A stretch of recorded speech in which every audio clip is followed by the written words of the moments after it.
আলেম ওলামাদেরকে নিয়ে মন্তব্য করার জন্য যে যোগ্যতা দরকার সেই যোগ্যতা তো তার নাই। তার যে কর্মী বাহিনী, টেন্ডারবাজ, চাঁদাবাজ, মানুষের উপর জুলুম করা, নির্যাতন করা। আসসালামু আলাইকুম রহমতুল্লাহি ওবরাকাত। একটা বিষয় চিন্তা করে দেখলাম, বিএনপি নেতা ফজলুর রহমান সাহেব যে কথা বলেছেন, সে কথাটা আসলে মোটামুটি সঠিক কথাই বলেছেন। বেঠিক আমি কিছু দেখতে পাচ্ছি না। তিনি যে বলেছেন এ সকল আলেম ওলামাদেরকে নিয়ে সে কোনো মন্তব্য করতে চায় না, আসলে এটা তার কথাটা সম্পূর্ণ আমি মনে করি যুক্ত। তার মুখ থেকে এ ধরনের কথাই হওয়া উচিত। সে আলেম ওলামাদেরকে নিয়ে কেন মন্তব্য করবেন? আলেম ওলামাদেরকে নিয়ে মন্তব্য করার তো কোনো প্রশ্নই তার আসে না, হওয়া উচিত না। কেন হওয়া উচিত না? কারণ আলেম ওলামাদেরকে নিয়ে মন্তব্য করার জন্য যে যোগ্যতা দরকার সেই যোগ্যতা তো তার নাই। আলেম ওলামাদেরকে নিয়ে আলোচনা করা যেই যোগ্যতার প্রয়োজন সেই যোগ্যতা তো তার নাই, তাহলে সে কেন করবে? তাহলে সেই দৃষ্টিকোণ থেকে তো সে সঠিক বলেছে।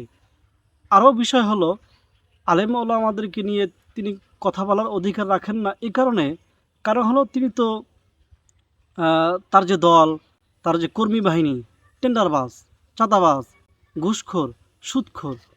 তাহলে এ সকল সুদখোর, ঘুষখোর, টেন্ডারবাজ, চাঁদাবাজ, লুটেরা এরা তো আলেম ওলামাদেরকে নিয়ে কথা বলার অধিকার রাখে না।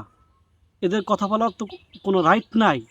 কারণ আলেম ওলামারা হলো এদেশের পিওর মানুষ, দেশপ্রেমিক মানুষ, সৎ মানুষ।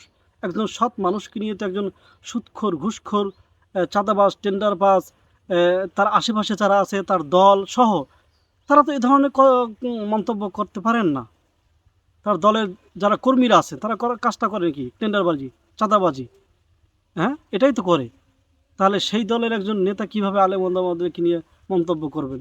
এটা করা উচিতও নয়। কারণ তারা জানে টেন্ডারবাজি, চাঁদাবাজি, মানুষের উপর জুলুম করা, নির্যাতন করা। ওলামা ইকরামে কাজ করেন না, তাহলে সেই ওলামা ইকরাম হলেন পিওর মানুষ, এদেরকে নিয়ে মন্তব্য করার অধিকার তো সে রাখে না। তাহলে সে আসলে সঠিক কথাই বলেছেন। কারণ কখনো কোনো দুর্নীতিবাজ, কোনো চাঁদাবাজ, কোনো টেন্ডারবাজ ওলামা ইকরামদেরকে নিয়ে মন্তব্য করার অধিকার রাখে না।